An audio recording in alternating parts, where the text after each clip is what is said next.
It isn't like Media Matters hasn't talked about me enough already. I don't know why they need another $1 million. There has already been something like, you ready? 50,000 Glenn Beck mentions on Media Matters website. 50,000. But as we always do, we're not going to just talk about people. We'll use their own words and decide who the real radical is. Tonight, George Soros. Who's the real radical? For instance, what does Mr. Spooky himself think about our system as it stands now in America? I believe that basically the system is broke and needs to be reconstituted. Wow. Okay. You might be there saying, okay, tough times are here. It's broken. Sure. I got a new book coming out next week called Broke. Every economy goes through peaks and valleys. Every economy, left alone and restoring virtues and values and honesty and integrity. And the free market system adjusts and rights itself. But that's not what George Soros is talking about. In fact, he just said, what was the name of that editorial that he did? America doesn't need virtues. It needs stimulus. So there's a difference here. And it's just like his ally and his partner and his, well, the guy who carries the BlackBerry around in case he calls, Barack Obama. He believes in fundamental transformation. This transformation would be like having a Mustang. I mean, a Mustang, one of the greatest cars, not that one, an old one, 1965, great car. Let's say a Mustang is misfiring. And rather than taking it to some shop for repairs and restore, man, just can you make this a sweet cherry Mustang? Can you do it? No, you don't take it there. You just trade it in, for a 1974 Gremlin. Now, it's been proven the Gremlin really didn't work all that well. In fact, it was one of the worst vehicles ever produced, which is the reason why they're not made anymore. They haven't been made in decades. So why would you trade one of the greatest automobiles ever made for a crap can? Because maybe it's just not fair for people to have such a nice car. I mean, how could you feel good about yourself driving a Mustang when the difference between what you drive and your Yugo neighbors drive, it's so huge?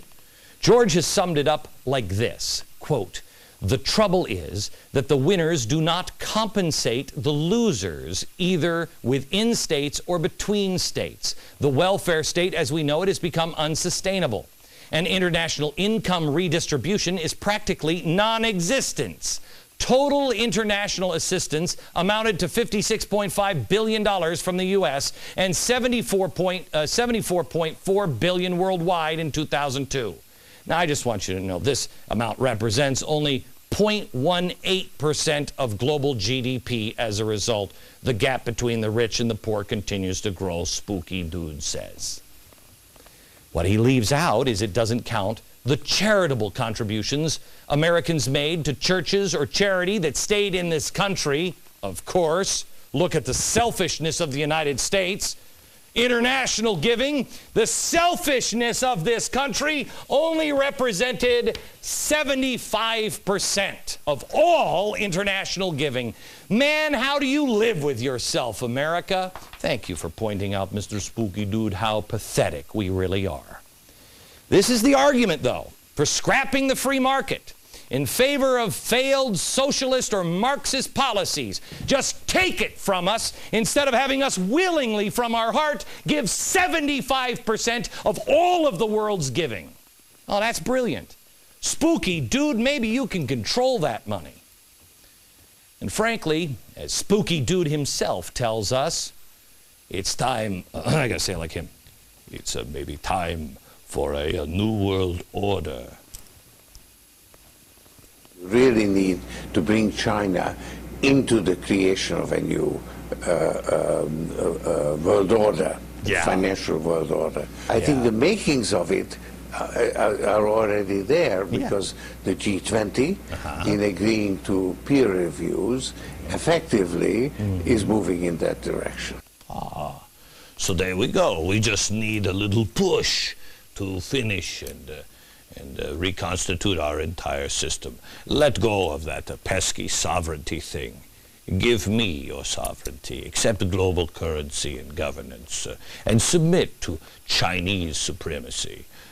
Everything would be fine, and I would have to maybe stop donating $1 million to Media Matters, you know, because Glenn Beck in that New World Order would never have a job at Fox because, oh no, there would be no Fox. Oh.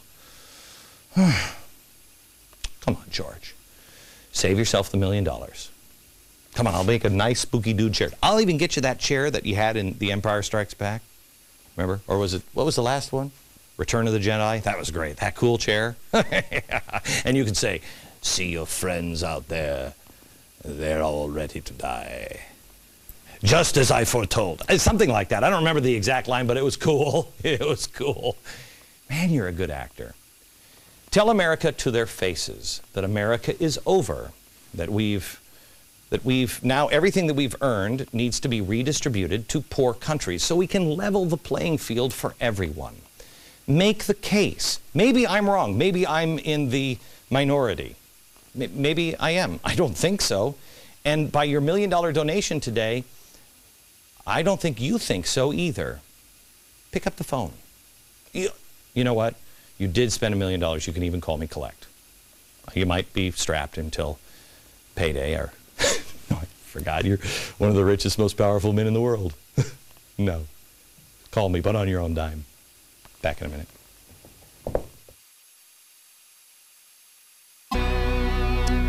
I want to talk to you one-on-one here about something. I don't know if you're doing the 40-day and 40-night challenge, but I ask you to do that. I mentioned it earlier in this episode. With firm reliance on the protection of divine providence, we mutually pledge to each other our lives, our fortunes, and our sacred honor. The Republic is at stake. It is a fundamental transformation. That's what's going on.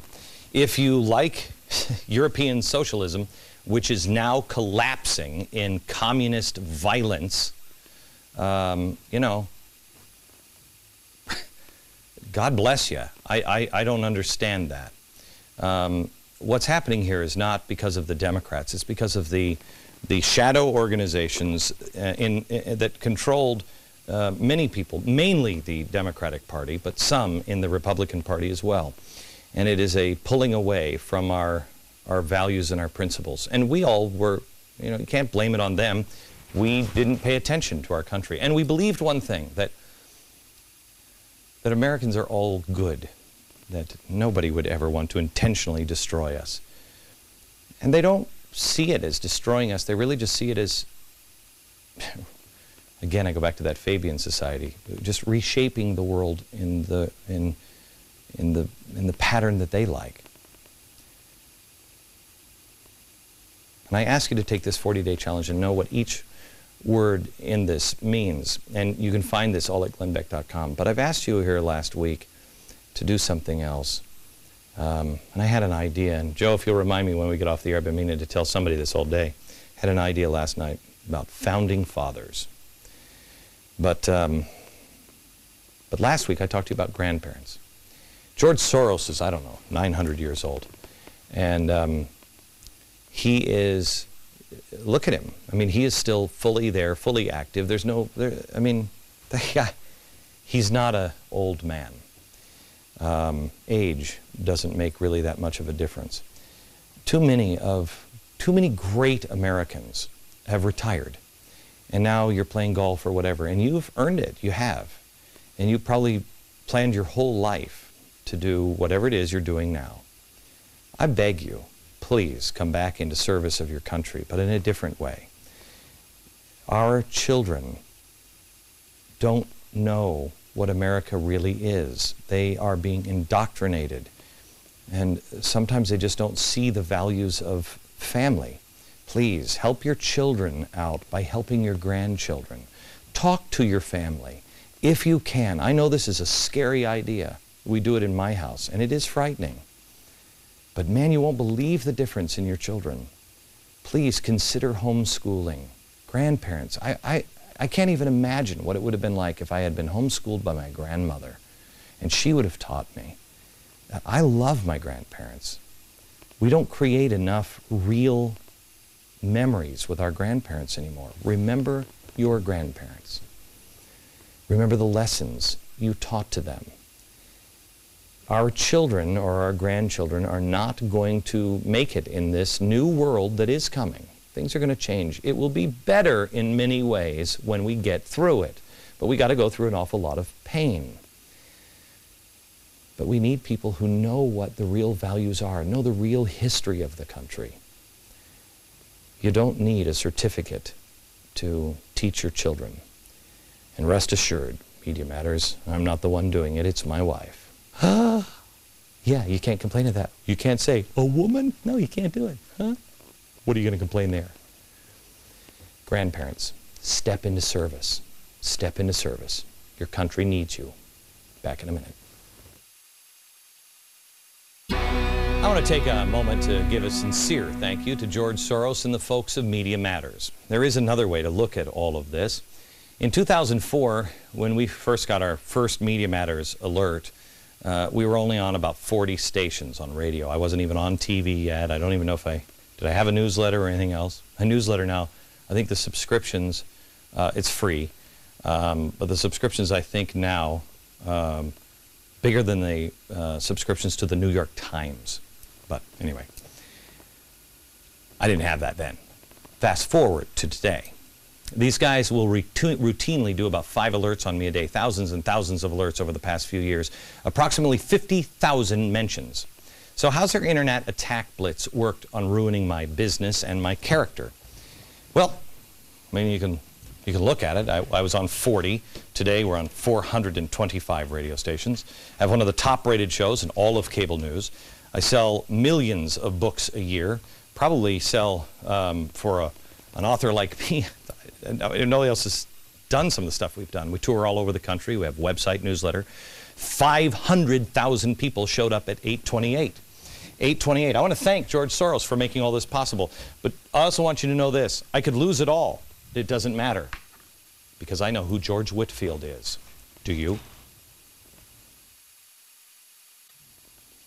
Truth on our tongues and peace in our hearts. From New York.